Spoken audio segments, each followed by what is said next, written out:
RSA instructor, government ITI Arjuni मुर्गा। Deep freezer के एक फॉल्ट के बारे में, और वो फॉल्ट है बेसिकली इलेक्ट्रिकल। यहाँ पे जो डीप फ्रीजर है वो ट्रिप हो रहा है फ्रिक्वेंटली मतलब बार बार। इसके दो प्रकार होते हैं। तो उसमें पहली कंडीशन है कि एक स्टार्ट होगा, उसी वक्त ये ट्रिप हो जाए, मतलब ये स्टार्ट ही नहीं हो पाएगा। और दूसरी कंडीशन ऐसी है कि वो स्टार्ट तो हो जाएगा लेकिन उसके कुछ समय बाद वो ट्रिप हो जाएगा। मतलब ये दोनों ही कंडीशन में मशीन में कूलिंग नहीं आएगी और ये एक प्रकार का प्रॉब्लम रहेगा उस मशीन में। तो जब कभी कोई इस प्रॉब्लम को सॉल्व करने जाएगा तो उसके लिए उसको पहले उसका मशीन के बारे में उसको बेसिक नॉलेज होना जरूरी है और कुछ रेफ्रिजरेशन एयर कंडीशनिंग के फंडामेंटल्स उसको मालूम रखना जरूरी है और मशीन के साथ में कैपेसिटी भी मालूम रहना जरूरी है। अगर उसको ये तीन बातें नहीं मालूम है, basic fundamental refrigeration air conditioning के और मशीन के बारे में डिटेल्स, उसके जो पैरामीटर्स हैं वो, तो वो मशीन को सुधारने में असमर्थ होगा। इसलिए देखते हैं कि ये किस तरीके से अपने काम में आती है। ये अगर नॉलेज, बेसिक नॉलेज नहीं है, मतलब फंडामेंटल नॉलेज नहीं है, इक्विपमेंट के बारे में कोई नॉलेज नहीं है कि डीप फ्रीजर है, उसकी कैपेसिटी क्या है, तो वो सोच ही नहीं पाएगा कि प्रॉब्लम्स किस प्रकार के हैं। तो उसको वो काम करने के लिए लगने वाला समय भी बहुत ज्यादा होगा।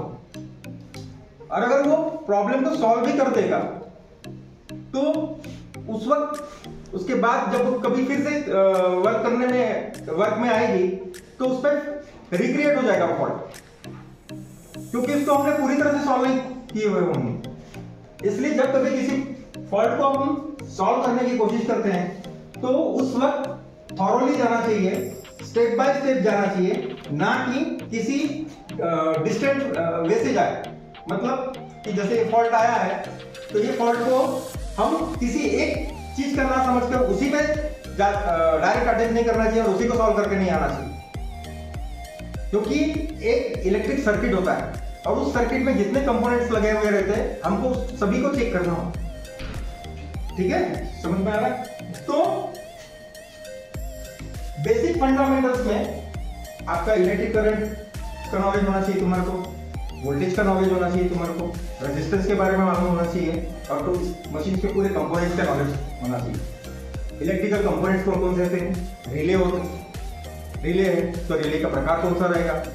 OLP है तो OLP वर्क कैसे करती है, रिले वर्क कैसे करता है, और कैपेसिटर, तो कैपेसिटर का फंक्शन क्या होता है, और कैपेसिटर अगर अच्छा है तो उसकी कंडीशन कैसी होगी, और वो अगर खराब हो गया तो उसको कैसे हम चेक कर पाए। तो ये है हमारा बेसिक नॉलेज। साथ ही साथ जब इसको हम अप्रोच करते हैं, ये प्रॉब्लम्स को सॉल्व करने की कोशिश करते हैं, तो हमारा अप्रोच कैसा रहना चाहिए?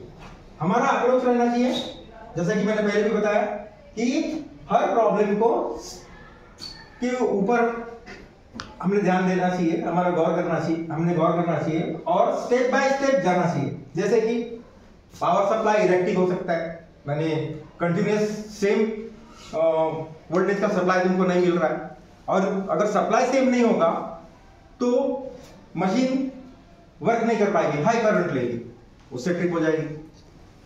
दूसरा, उसकी वायरिंग लूज हो सकती है, अगर वायरिंग लूज होगी तो भी ये फॉल्ट आएगा। सप्लाई कॉर्ड तुम्हारा लंबा हो सकता है, अंडर साइज हो सकता है, मतलब जो रेटिंग का चाहिए तुम्हारे को सप्लाई कॉर्ड, मशीन जितना करंट ले रही है उस रेटिंग का ना हो।